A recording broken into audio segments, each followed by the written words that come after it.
Ryan, how you doing? Stop, God, man, I'm traveling. I wear a tuxedo to join you guys. You're looking good. You look good too. I Fantastic. like the zip up. It looks comfy. Where are you right now? I'm in Dallas, Texas. Nice. Can you give me the breakdown on the announcement, kind of the cadence, what this means for the company? Just break it down. Yeah, so we launched earlier this week. We launched about 20 AI products, basically stuff that we built over the last 6 months. We moved Mhm. to this model where we every 6 months just do a big drop, try to kind of drop a little bomb. It comes from a principle in physics where the maximum energy transfer happens when you take something really, really hot and you put it in a place that's really, really cold. Yeah. And we feel like freight industry in general is like that. So you want to just gather a whole bunch of hotness and drop it all at once. Was there any pushback when you kind of pitched this to the team, or was everyone kind of like, "Oh yeah, we already know the Brian Chesky kind of like talk that you were referencing, and we're bought in." People liked it a lot. No pushback because I think a lot of our tech teams feel a little frustrated that they don't get enough support from marketing or they build this thing and people don't pay attention and never Yeah. gets any buzz and it all feels a little incremental when you Yeah. look at it a little bit by bit. Um, the pushback that I was expecting to get would have happened over the last month because there's nothing like a deadline to get people to work hard. I remember, yeah, like some good business advice actually is the way to get people to work on nights and weekends is not to ask them to work nights and weekends. It's just give them a deadline that can only be met if they work on nights and weekends. So Well, the yeah, and team it's the really same got it thing. out. I think some of the stuff we shipped over the weekend, like right before the launch. Yeah. Yeah, I was going to say it's the same thing with sales. Like it's hard to know if a sales rep is actually good unless they're, competing on a team with other people, their other peers, right? One of the things I thought was interesting, I think that early stage companies can struggle sometimes when they end up dropping like three major announcements on one Hmm. day because if you're just like starting to like build that brand and audience, I think it can be you can end up wasting a handful of announcements by dropping them all at once versus spreading them out. But I think at the scale that Flexport is at, it makes a ton of sense to do this sort of keynote sort Yeah. of approach. Yeah, Can it you could give? be that. It could be also earlier stage companies don't know what's going to work and need to iterate more and be more like evolutionary. And at our scale, we sort of know what the thing needs to be and can Yeah. ship Yeah. it. The Yeah. business Yeah. itself works Yeah. as is. So Customers ask for these, and you're basically just paying down like a backlog of like the most common requests, right? yeah, and like we're not really holding much back. Like a few of these things kind of soft launched or are already in production and live over the last couple months, but like we never did any fanfare or marketing or packaging of it up. But definitely a bunch of stuff was like barely shipped on time, kind of team grounded out over the last few weekends and working, burning the midnight oil. That's great though. So. It's got to feel like very inspiring to the team and very like, yeah, just like everyone's on the same page now. Everyone's on the same cadence. Everyone has the same like popping champagne at the same time because like we all hit the same goal basically. Yeah, I recommend it to companies. I think, it's an interesting caveat. Maybe some early stage companies want to like build more of a success compounding motion of little wins and constant launches and stuff. There's probably something to that as well, but we saw Yeah. such good results from packaging it. It's definitely our new Yeah. rhythm going forward. How are you pitching Flexport now, kind of at the highest level in terms of like the long term vision, and how do these new releases kind of like fit into that narrative, or like the high level story you're telling about Flexport? It's always been a really challenging thing is because we can do a lot of things for a lot of different use cases for different audiences. At its core, what we're trying to do is run this full end to end from factory floor all the way to customers' doors Yeah. and retail stores. I like that it rhymes. Being able to everything on that full end to end transaction, and then including placing orders back to those factories to replenish. We want to make that as simple and reliable as a light switch. Like that your logistics just kind of works. You take it for granted. You go back to focusing on your brand or focusing Yep. on your product, which is what you should spend all your time on as a product company. Yeah. And like the logistics piece is just automatic. It's pretty automated. It's reliable. It's cheap.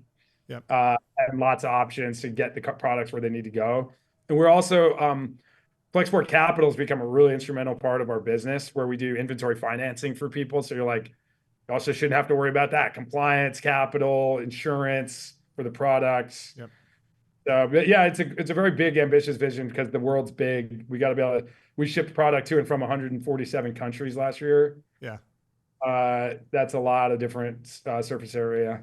You mentioned trying to get to a place where, like an e-commerce business can basically with one click get on Flexport and then be fulfilling through the, Nordstrom's France e-commerce system. Can you break down a little bit more of like what that will look like and what are the barriers? Like, why is that difficult? Yeah, and that is a big part of the vision too. Is like logistics right now is your cost center. Yeah. We want to make it a growth engine. We want to be like, hey, you've got this awesome logistics platform. You can sell in more markets, whether that's geographies Yep. or more channels, different retailers, marketplaces.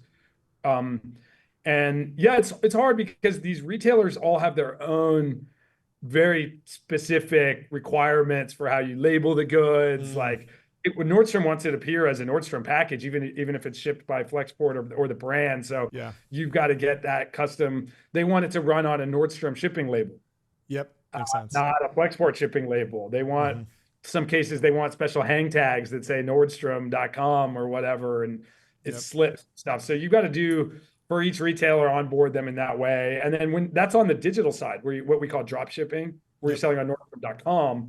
If you're selling to Nordstrom or really any of the big box retailers, they also have huge requirements for how you deliver pallets to them. Like the label has to be a certain number of inches above the ground and has to arrive at this time. And if you miss those things, they have a call it chargeback. They like thousands of dollars for steak. And the other challenge is compliance across all these different product categories, right? Which is a whole other beast in terms of, I understand, I've invested in a number of consumer brands and just dealing with that level of complexity. And especially a lot of 3PLs are not super sophisticated and there's real, fines associated with sort of not doing these things correctly. One question I had is around, entering sort of fulfillment and being a player there.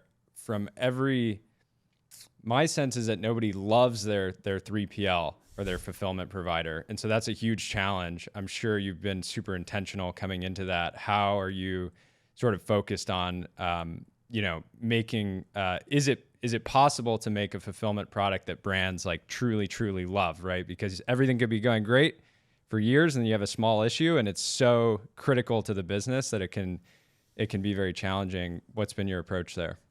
Definitely our goal is to become, the most loved vendor you have in all your logistics stack. We've done that on the freight forwarding side, although we've had our ups and downs. Lately, our NPS score has been through the roof. So 72 NPS last time we measured it last month. So we definitely know what to do. What Flexport did differently than the fulfillment business we acquired from Shopify Logistics, we were very enterprise focused. Our tech teams meet with customers constantly and solve tech problems. And then we are also more than a tech company. We're a service provider. And so if the tech can't do it, like we're still going to get it done. And I think that's something that we've had to kind of learn, teach new tricks to this business that we acquired. Now I'm really proud of them for the last 9 months, at least. They've just been like, our tech teams have been meeting with the customers nonstop, closing gaps, like taking feedback, solving the problems.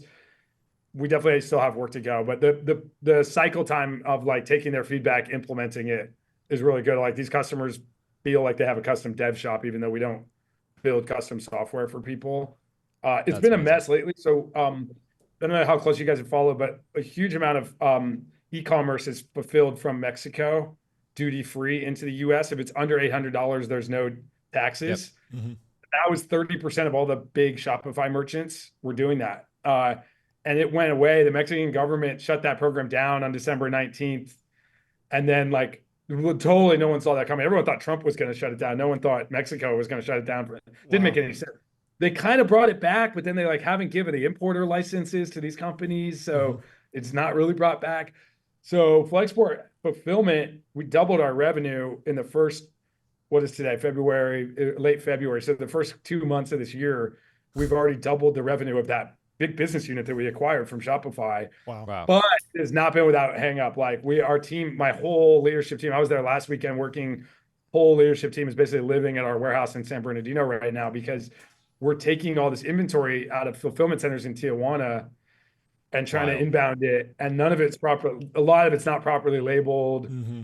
Imagine, right? You're like taking it all out of this Mexican fulfillment center, throwing it in boxes and shipping it to us. And like, the people labeling these boxes didn't care that much about the labeling and compliance. Well, so there's so many landmines. If this is like one of the most crisis-prone borders in the entire world, right, between Mexico and the United States, you got to be so careful around so many different things to make sure that everything that you're doing is not. And there's the whole dynamics with the cartels down there that try to get involved in some of these more traditional businesses. So dramatic. So that Mexico thing that you just mentioned, that's separate from the Temu de minimis change that's going separate, on. Can you give Mexico did some color on that? Can you Mexico give us some color did on its the own thing, thing? and like it's possible that it's related. It's possible that Trump they were trying to do Trump a favor or something and close this down. Not really clear to me why they would do this, because they say on the surface it's to protect Mexican textile workers' jobs and kind of create a barrier to entry so that like you would source in Mexico instead of in Vietnam or something. But bit of a mess. China separately, Trump actually first Biden's CBP did this Customs and Border Protection back in September, I want to say, announced they previewed, hey, this 321 de minimis program for goods made in China is going to go away. But it was very vague. It was sort of when that would be implemented or how. Trump in his first week made the executive order to shut the program down. And then in his second week, he brought it back. Yep. But no one thinks it's back for good. Like we're sort of in this limbo stage right now, but it's making it really hard for companies to plan. And now that is just targeting goods made in China. Yeah. But I don't know. Everyone's like, oh, I'm fine. I produce my goods in Vietnam. I just don't know that the Trump administration is going to see the world that way. I think that I would predict, and I don't have any evidence for this, but my intuition tells me I would predict some tariffs on other countries besides just Vietnam, that a lot of these people think they have a safe haven for their products, but maybe we'll wake up to a rude awakening. What does the global footprint of Flexport look like now? I mean, it's a big company. You said 146, 147 countries or something. Do you have offices, people, warehouses in all these places? Like, no, not in all of them. We have offices in 15 countries, 15 and then countries. adding five more in the next 12 months as fast as we can. We're launching. So it's a big. So that's why you're traveling all the time. Yeah, I went to 19 countries last year, and some of them twice. I don't think I left the United States last year. I gotta travel. The world's a big place, Sean. You gotta get out there. I know. It's not that bad. I enjoy it. Yeah. Anyway, talk about the news this morning. There was some news around the port deal and specifically around automation. Like, what can you speak to on that front? What should there was a lot of pushback. People being obviously a wage increase, and then on top of that, banning some of these companies from rolling out automation that would threaten jobs. What's going on there? What's your take on the most recent news? Pretty ridiculous to ban automation in a port. You're just putting America at a competitive disadvantage. The reality is, at this table, you have carriers, the port operators and the ocean carriers on one side of the table. These are the employers. And then you have the union on the other side. And they're negotiating. Neither of them cares that much about automation, because if there's no automation, it's sort of like a non-proliferation treaty. Hey, cool, we don't have to spend money on automation as long as our competitors don't either. Like, we're all level playing field here. The people who lose are you and all of us who use the ports, who ship stuff. Consumers will have to pay more for everything. And I don't know, by the same logic, like we should all be farming with sticks instead of just dig a hole with a stick and put a seed in the ground. So I think it's very stupid. I'm sure the union will want to come after me for that. They're doing the right thing for themselves, by the way. They should represent their interests. That's their job as a union. So I don't criticize what they're doing, but my stance is very pro robotics and automation. Obviously we're a technology company. So yeah. Broadly, I mean, there's been a lot of heat around the humanoid robotic space and just robotics broadly. Where do you see Flexport itself leveraging some of this tech? And I'd love to get your take on just the humanoid form factor generally. Is that something that you see being integrated, across all the different physical touch points of the Flexport business, or do you think there's a better form factor? It's not obvious to me that humanoids are going to be the right form factor for like 3PL and fulfillment, for example. Even though definitely not obvious. The whole thing is I'm very much wait and see. The humanoids are making enough progress that it's really causing me to second guess how much I want to spend on CapEx in a big automated system right now in a fulfillment center, because 3 years from now, I don't want to have this the life cycle on that investment, they're probably like 10, 15 years at least, right? Not hopefully it can pay back faster than that. It would have to before we invested, but like it's got to last that long. I'm not going to replace it. And I could just totally imagine I have this like giant expensive system that 3 years from now is just obsolete because progress in humanoids or other types of robotics. So it's kind of interesting, one of these cycles where you're like, if it's improving that fast, then you definitely can't invest in it. Yeah, it's crazy. The future one is going to be way better. Yeah. Well, it's 11. Maybe humanoids are good in that sense because they're modular. You can buy one at a time instead of like having the concern, we've talked about this before, the concern with humanoids is just if humanoids depreciate at the rate that the Model 3 does, are they viable investments, right? You're just like sinking dollars into these things. And then the next year it's like, well, you know, I could have invested 50 grand into training this human who's going to be like better at their job and all this stuff. And I invested in this robot. And now it's like just not even, effective or bar for them to clear is so high too. I mean, workers are very like on an IQ basis, like they're pretty smart. They got amazing dexterity in their fingers. They run around. They've got agency. Yeah, they're good ones. It's not that expensive. Like there's a lot. That bar is going to be really high for them to clear. Yep, for sure. So we're still like pretty manual in our fulfillment center. Now we're digital in the sense that like we scan everything in and out, and like a lot of you can't screw this up technology, but the actual pick, pack, and parcel, putting it in the box is pretty manual. And the bar is so high to clear. So we're kind of happy with that. Well, it's 11. We'll let you get out of here unless you want to lecture us on JFK. Otherwise, hope you have a great day.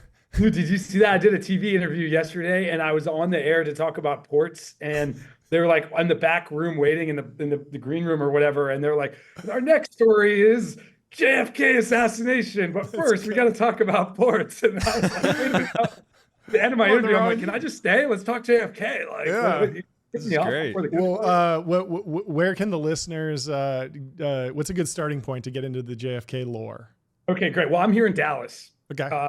Which obviously is at Dealey Plaza is where he got shot. And if you are ever in Dallas, you got to go down to Dealey Plaza. Mm-hmm. Right at the scene of the crime, there's this fat guy in sweatpants. He sits right there all day, every day. Amazing. And he will tell you everything. You give him $20. He sells this little magazine. Give him $20. He'll give you a tour going behind the bushes and be like, oh, the mafia was right here on this bridge. And like, he will give you the whole layout of how it all went down. So I highly recommend Dallas. So you just got to go to the source. You're not even recommending a movie or a book. It's just go to Dallas and get the tour. I like it. Correct. This guy will tell you everything. That's great. Okay. That's amazing. Have a great rest of your day. Safe travels. Enjoy Dallas. And let us know if you crack the case on the JFK stuff. Thanks, guys.